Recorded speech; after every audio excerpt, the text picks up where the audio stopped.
되니까. 말씀드린 순간 이거 네. 속보는 의미가 있어 하나 간단히 전달해드리겠습니다. 네. 이재명 예상된 거긴 하지만 이재명 네. 대통령 불법 대북 송금 재판도 중단. 다른 재판들이 이미 뭐 위증교사, 공직선거법, 파기환송심, 대장동 등 재판, 경기도 법인카드가 연계된 데 의해서 결국 그 불법 대북 송금 사건도 네. 결국은 중단됐습니다. 그러니까 대통령 관련 수원지법 형사 11부고요. 네. 이재명 대통령 관련된 재판은 다 모두 5개 다 정지됐다. 속보가 들어와서 마당에 있는 풀들이 한 포기도 예외 없이 바람이 불기 전에 다 털어눕는군요. 네. 그렇죠. 이게 예상했던 대로. 그렇죠. 이게 만약에 이제 윤석열 정권이나 박근혜 정권 때 이런 일이 있었다라고 하면 지금 아마 광화문 시내를 걸어다니기가 굉장히 힘들 그럼요. 겁니다. 여기만 뒤덮어 있을 겁니다. 네. 네. 그런데 이쪽은 조용합니다. 네. 참 재밌는 일이죠. 왜냐하면 이게 이렇게 이런 식으로 재판이 중지되고 중단되는 것이 기약 없이 중단되는 것이 우리나라 민주주의에서는 어떤 영향을 미칠 것이냐. 우리나라의 사법 시스템에 어떤 영향을 미칠 것이냐. 이거는 자 이재명을 무슨 뭐 빨리 지금 재판을 시켜라의 문제를 떠나서 예, 굉장히 중요한 문제잖아요. 예. 대통령의 재판이 중지될 경우 그것은 앞으로 기약 없이 그냥 사라지는 건가 아니면 언젠가는 또 다시 기다리는 시간이 오는 건가 하는 건 굉장히 중요하다고 생각하는데 그 대원칙에 대해서 지금 다 아무도 신경 쓰지 않고 아 그냥 권력이 아부하고 있네라는 지금 오로지 그냥 이 시니컬함만이 지금 남아 있는데 지금 국가 체계는 이렇게 시니컬함으로 남겨둘 수 없는 거잖아요. 네. 네. 이제 걱정이네요. 그 자유당 정부에도 김병로 대법원장 이런 분들이 네. 진짜 꾸역꾸역 정말 힘들게 한 발짝 한 발짝 해서 네. 지금까지 쌓았던 대한민국의 사법부 독립, 네. 사법 시스템 그게 이재명 대통령의 관련 재판의 중단 네. 등으로 인해서 네. 사실은 한 기둥이 사실상 빠진 셈이라고 저는 생각합니다. 그렇죠. 네. 균형이 그러니까 되고 있다고 생각합니다. 저는 이제 어느 정도 시간이 흐른 다음에 이 현대사를 하는 학자들이 되돌아보는 그런 기술이 있게 될 경우에 사실은 윤석열 대통령의 탄핵보다는 이재명에 관한 재판이 일제히 정지된 이것이 더 큰 사건으로 기록될 가능성도 있다 이렇게 맞습니다. 봅니다. 그렇죠. 여러분 생각해 보세요. 2년 전만 해도 1년 전만 해도 대통령이 되면 하던 재판이 중단되어야 한다는 정말 소수 중에서도 소수 의견이었어요. 예. 그렇죠? 예. 그런데 그 소수 의견이 점점 힘을 얻어가더니 어느새 비등비등한 의견이 되더니 이제는 그냥 완벽한 법률처럼 지금 자리 잡았단 말이죠. 그러니까 법이 사실 권력에게 아부하는 거예요. 네. 사실은 이 재판 마지막 재판부라도 네. 나는 한번 재판을 진행해 보겠습니다. 네. 그래서 이게 헌재 판단이라도 한번 받아봅시다. 네. 한 재판부라도 그걸 던져줘서 최소한 헌재가 이미 기울긴 했어다. 네. 헌재가 무슨 논리로 대통령 재판을 중단시키는지라도 한번 국민들한테 들여다볼 수 있는 기회. 그리고 거기서 또 한번 경론이 벌어질 수 있잖아요. 그런 네. 공론의 장을 한번 열 수 있는데 말씀하신 것처럼 좀 바람이 불기 전에 풀잎처럼 모든 재판부가 다 누워서 그런 기회마저 사실은 국민들이 박탈당한 거고 좀 말씀하신 후세 사가들이 올해가 을사년이지 않습니까? 을사 범난 이런 식으로 아마 네. 기술할지도 모르겠다는 생각이 듭니다. 네, 이 그러니까 5개 재판 관련된 재판부 이 진짜 그 판사님들의 그 무책임성에 대해서 지적을 아니할 수 없지만 문제는 뭐냐면 이거를 개인의 양심에 맡겨둘 문제인가 이건 또 다시 생각을 해봐야 돼요. 왜냐하면 지기현 판사 기억나십니까? 네. 지기현 판사가 윤석열 대통령의 구속이 부적절하다고 해서 풀어준 이후에 지금 어떤 표현이 나왔습니까? 제2의 지기현이다. 무슨 영장 기각하면 제2의 지기현이다. 이런 식으로 비판을 하고 있거든요. 그 무슨 뜻이냐면 지기현이라는 이름은 이제 대한민국에서 이미 판사로서 공격을 당할 만큼 지금 당한 거예요.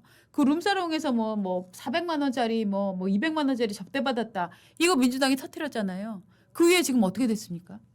그 사건 어떻게 됐죠? 흐지부지 됐고요. 제대로 근거 제시하지 못했고 누가 그런 고급 술집 가서 그렇게 나란히 앉아서 사진을 찍습니까? 그것도 경험치에 비춰볼 때 매우 부자연스러운 거예요. 그런데 경험치.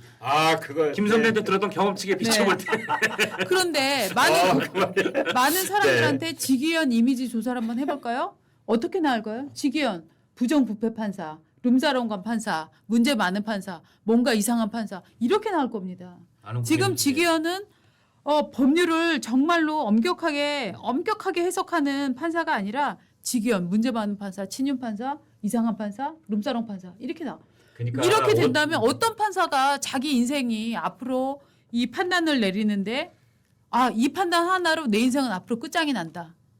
저는 이렇게 보는데요. 아무튼 이 메뚜기 떼들이 옥수수밭을 완전히 황폐화 시켜놓고 메뚜기들은 떠나버리잖아요. 예. 네. 가령 지기현과 룸사롱 접대 사진 그 한두 장을 폭로를 하고 그냥 떠나버리는 겁니다. 그 뒤로 지기현 판사에 대해서 누가 고소고발을 했는지 수사를 했는지 그게 정말 부적절한 접대를 받았는지 김영란법 위반인지 이런 아무 관심 없는 거고 예. 그다음에 또 하나 지금 저는 조희대 대법원장도 저는 좀 비겁하다고 생각을 하는 것이 예. 재판을 계속할 것인 중단할 것인지를 대법원에서 결정을 내려주지 않고 각 지금 재판이 진행되고 있는 하위 법원에 다 그걸 일임을 해버렸어요. 그렇습니다. 그러면 뭐 이렇게 민감하고 정치적으로 매우 그 용기가 필요한 결정을 내리는 그런 상황 속에서 대법원마저 나는 모르겠으니 너희들이 알아서 해라.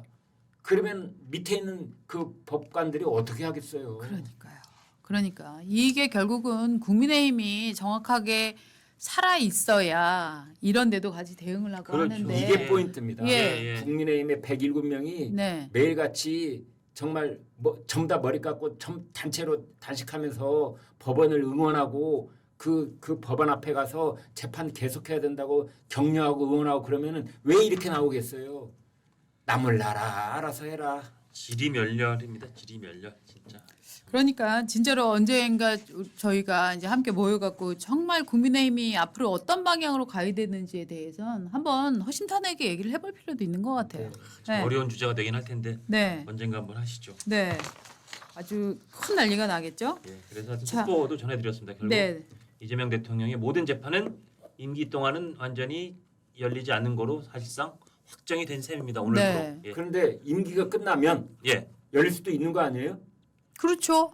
그러니까 정해진 바가 지금 없는 거죠. 원칙적으로는 임기가 끝나면 열리는데 제가 사실 이전에 하던 장원준 쇼에서도 꽤 예전부터 말씀드렸던 게 네. 저는 이게 실현될 거라고 생각하는데 이재명 대통령이 집권을 하면 저는 그때 네. 대통령 되기 전이니까 네. 그리고 심지어 계엄도 있기 전이니까 음. 만약에 이재명 대통령이 당선되면 이재명 대통령은 정치 검찰의 왜곡 수사 해소에 관한 특별법 이런 걸 만들어서 그 법으로 뭐 그동안 아무리 그게 대법원까지 가 있는 거라도 법무부 장관이 검찰총장과 그 검사는 이거를 공소 취소해야 한다라고 법조문에 넣어놓는 거죠.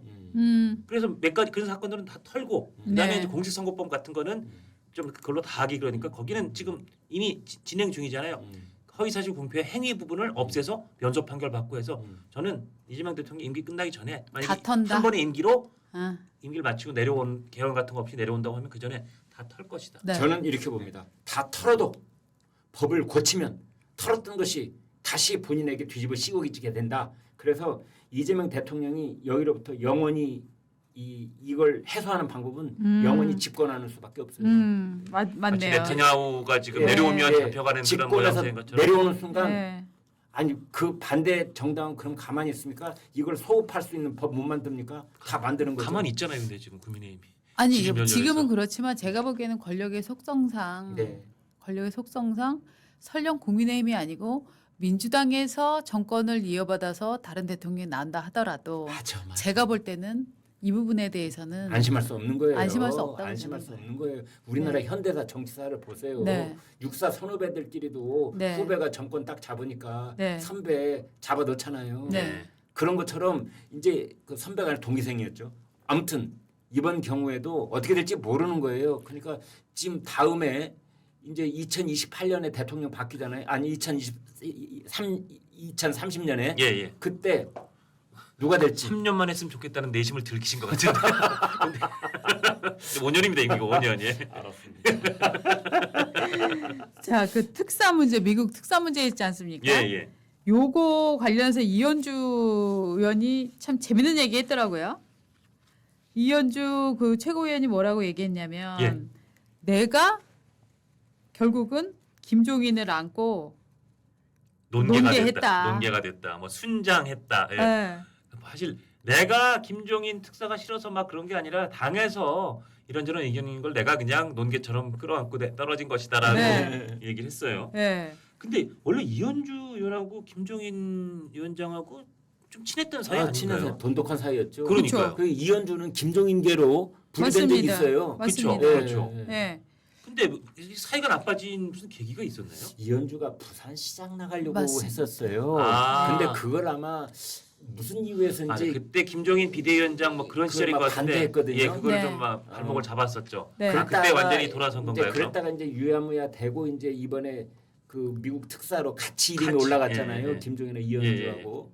근데 아마 그 이현주가 이제 이현주 의원이 지금 설명을 하기로는 당내 여론이 워낙 안 좋았다. 예. 왜냐하면 김종인 전 위원장이 그 트럼프 대통령한테 광인 미친놈이라는 아, 얘기를 그렇죠, 그렇죠. 표현을 예. 쓴 적이 있어요.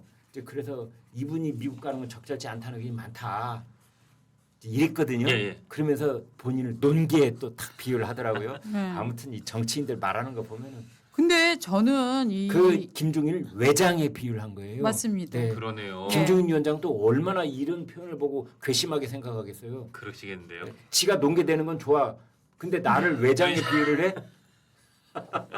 저는 기본적으로 지금 이재명식의 이 콩고물 나눠주기 이게 여러 군데서 저는 파열음을 내고 있다고 생각을 아. 하는데 지금 김종인과 이현주가 미국에 지금 특사로 파견돼서 무슨 일을 할 수 있을 거라고 생각을 하셨습니까? 그러니까요. 그좀 추미애, 예.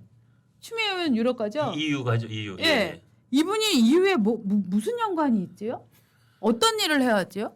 특사는 그냥 나 지난번에 고마웠어 땡큐. 너 특산 하나 먹을래? 그쵸? 네. 특사가 그겁니까? 아니고요. 특별휴가. 그러니까 특휴예요? 특별휴가 그 보내준다는 거 아니에요. 네, 이게 지금 이 특휴가 그냥 예. 사달을 그러니까 이게 지금 이런 휴가성으로 보이니까 김종인이 뭔데 가냐라는 지금 반발이 아. 그래서 반대로 또 나온 거 아닙니까? 그렇죠. 그러네요. 그쵸? 거기에 포인트가 있는 거죠. 네. 이제 네. 우리도 휴가 가고 싶어. 그렇죠. 왜 종인이 할아버지만 보내는 거야? 그쵸. 그런데 저는 정말 이게 그야말로 뽀장난 사건. 이게 그래서 이제 박용만 전 두산 회장이 지금 가게 된 거잖아요. 그렇죠. 예.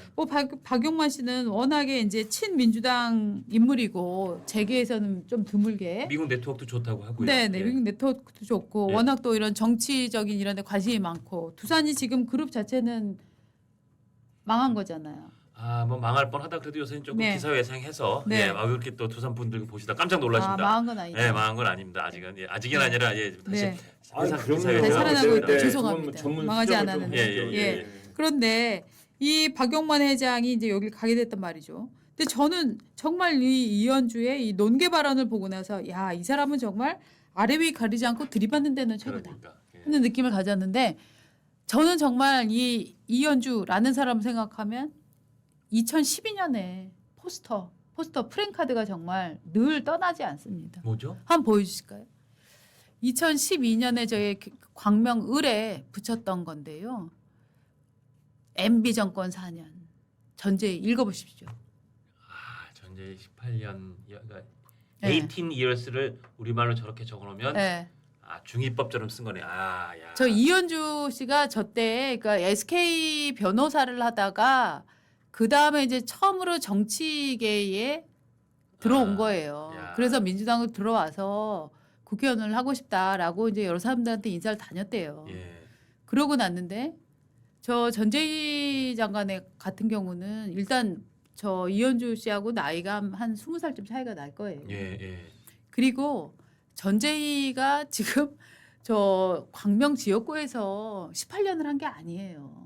그냥 공직자 했었고 이런 장관 이거를 다 모아서 모아서 그냥 18년을 만들기 위해서 앞에를 막 그냥 더한 거예요. 국회의원을 18년 한 게 아니라고요, 지금. 그러니까 그러니까 대놓고 욕을 하고 싶었던 거네요. 그렇죠. 그래서 지금 당시에 나왔던 기사를 보면 저거를 지역 주민들한테 이거 한번 읽어보라라고 했더니 MB 정권 4년 전제의 뭐예요? 아유 이걸 어떻게 읽어요?라고 얘기를 했다는 거예요. 지금 저걸 보면서 민주당 내에서도 제가 그때 민주당 언론한테 이제 저 얘기를 처음 들었는데 그 얘기를 하시더라고요.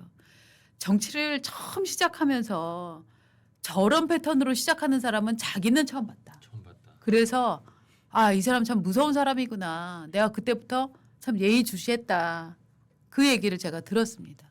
저 정말 전제의 저거는 놀라운 프랭카드였다고 그러네요. 해요. 정말 그러니까 예. 여성이 여성한테는 저렇게 쓸 수 있어라고 주장하는 듯한 그런 네. 뭔가 숨어 있는 네. 무의식 구조가 저는 일으켜서 그것도 불쾌한데 네. 왜냐하면 만약 야권 단일 후보 밑에 남성 후보가 있었으면은 네. 절대 저렇게 못합니다. 네, 그러면 그렇죠. 큰 사회적으로 무리가 되는데 네. 너도 여자 나도 여자 네. 그러니까 나는 18년이라는 말을 쓸 수 있어 네. 이렇게 되는 거지. 그러니까요. 이제 그런 마음은 사실은 저는 비열한 마음이라고 보는 아, 거거든요. 비열한 네, 마음이죠. 네. 비열한 맞습니다. 마음이죠. 저는 전적으로 그래서 동의합니다. 저 이현주 씨를 보면서 저 때 저 기억이 참 잊혀지지가 않아요. 저도 그때 깜짝 놀라서 찾아봤더니 진짜 저게 있더라고요, 실물로. 그 기억을 딱 되살리셔서 네. 잠깐 찾아보신 거군요. 네, 네, 아. 진짜 깜짝 놀랐어요. 그러니까 정말 저렇게 공격적으로 시작한 양반이기 때문에 이번에 김종인 이현주 관계도 아 그래 나한테 그때 나 안 도와줬어? 에이씨 한 거 아닌가? 천하의 김종인 박사도 예.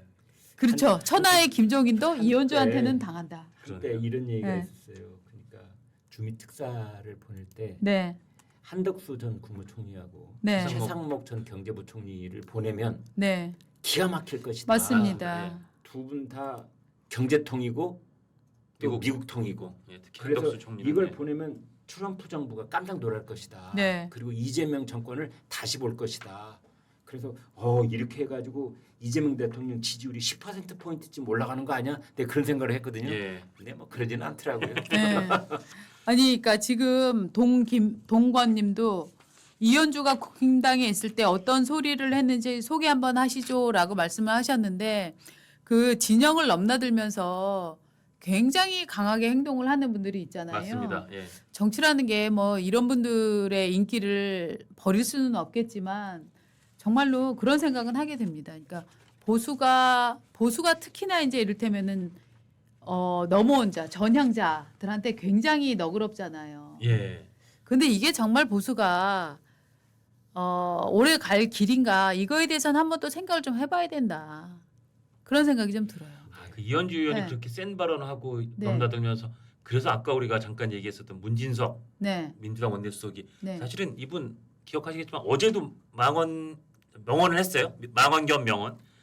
이재명 대통령 이런 대통령 못 봤다. 네. 지금까지 없었다. 네. 이게 무슨 치킨도 아니고 말이죠. 그렇죠. 그다음에 그 이진숙 장관 자른 거는 읍참마속 그 결단으로 했던 제갈공명의 결단이다. 그렇죠. 그다음에 강선우 장관 계속 강행하는 건 알코올 알코올 중독. 중독자인 그랜트 장군을 정권을 이임해서 남북 전쟁 승리로 이끈 링컨의 링컨. 결단이다. 그러니까 상처를 해도 이런 대통령은 지금까지 보지 못했다. 제갈공명의 링컨 정도를 바치고 그다음에 오늘 와서는 국회의원하고 보좌관은 일반 직장하고는 다르다. 아니, 우린 식구야. 네. 야, 인사혁신처장이 이재명이 하늘이 내린 사람이라고 그래가지고 그러니까. 그랬잖아요. 그리고 민주당은 이재명이 아버지라면서요. 그 정도 해야 그러니까 우리는 모르지만 그쪽에 있는 분들은 이제 그런 어떤 정서나 이런 것들이 아주 자연스러운 표현이 되는 그런 상황이 아닌가 싶어요. 벌써 시간이 12시인데 어떡하죠? 사실은 이거 꼭 우리 박 선배가 김용대 드론 사령관 영장 기각 너무 중요하다고. 맞습니다. 아니 정말 드론 사령관 영장을 치고 우리나라에 일단 지금 군에서 드론을 잃어버렸다고 보고를 했었는데 알고 보니 그게 북한에 갔었던 거고 막 이런 식으로 국가의 기밀을 저렇게 낱낱이 까발리고 아니 저 국방에 있어서는 조금 보수적으로 해야 되는 거 아닙니까? 조금 안전하게 해야 되는 거 아닙니까? 그래서 저는 그나마 지금 드론 사령관 그 영장이 어저께 예, 기각이 됐어요. 됐잖아요. 예, 예. 그래서 저는 특검이 정말로 무슨 내랑 극복이니 뭐 이런 정치적 구호를 내걸고 지금 하고 있는 저 강력한 칼춤에 그나마 법원이 좀 제동을 제동을 걸었다라고 걸었다. 생각을 조은석 합니다. 특검의 칼춤에. 네, 그래서 이걸 우리 전직 우리 조선일보 저한테 선배시죠 최보식 그 이제 선배가 쓴 칼럼에서는 김용대 영장 기각이 말하는 것 검객과 망나니 차이. 지금 그 칼춤은 거의 망나니 수준 아니냐 네. 이런 취지로 비판을 했어요. 예, 저는 이 컬럼 읽으면서 고개를 좀 끄덕이면서 읽었습니다. 그리고